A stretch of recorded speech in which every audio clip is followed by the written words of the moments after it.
Hello friends, welcome to our channel. তো আজকে আমি আপনাদের দেখাবো সকালবেলা রুটি বা ভাতের সাথে খাওয়ার মতন কালো জিরে দিয়ে আলুর চচ্চড়ি। তো আমি গ্যাসটাকে জ্বালিয়ে নিচ্ছি।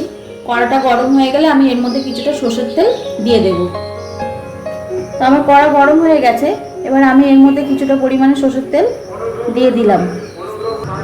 তো আমার তেলটা এখানে গরম হয়ে গেছে, এবার আমি এর মধ্যে দিয়ে দিলাম শুকনো লঙ্কা আর দিয়ে দিলাম কিছুটা পরিমাণে কালো জিরে। এটা আমি ফোড়নে দিলাম, শুকনো লঙ্কা আর কালো জিরে। আর কালো জিরে, শুকনো লঙ্কা আর কালো জিরে আমার হয়ে গেছে।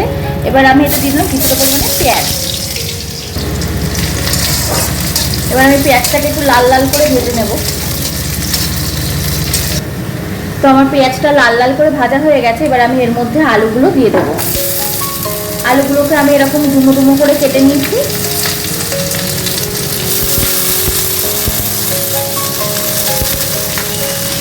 আলুটা আমি দিয়ে দিয়েছি, এবার আমি দিয়ে দেবো এর মধ্যে কিছুটা পরিমাণে নুন।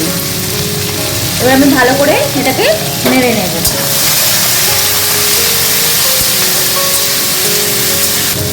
এবার আমি এর মধ্যে দিয়ে দিলাম 3টে কাঁচা লঙ্কা চেরা।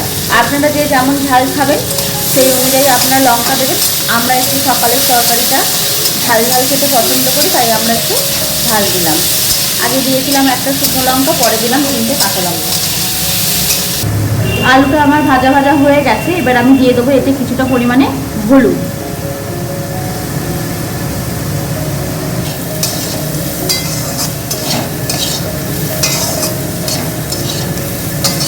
হয়ে গেছে, এবার আমি দিয়ে দিলাম এতে পরিমাণ মতো জল।